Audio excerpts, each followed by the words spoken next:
Hi, Lou Manfredini, Ace's Home Expert. In this video, we're going to show you how to check the oil in your gas-powered lawnmower.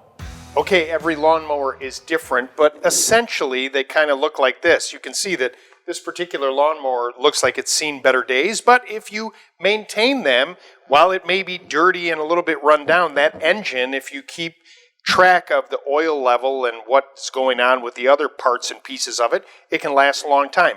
On this particular engine, it happens to be a Kohler engine on a Toro lawnmower, you'll see that there is this yellow cap.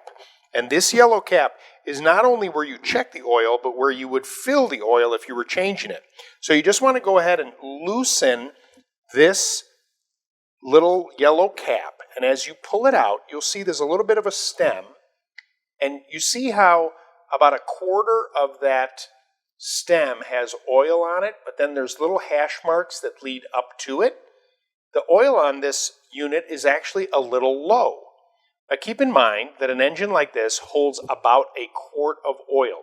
So what you would do is if the oil level is low, you would just add it directly to this hole in the bottom of the engine until the stem is full. So that full line that's right there is where you'd want to put the oil to. And then after that, go ahead and put the cap back on, righty-tighty, lefty-loosey, and you just check the oil on your gas-powered lawnmower. Want to avoid all this maintenance? Then check out my video coming up on a battery-powered lawnmower.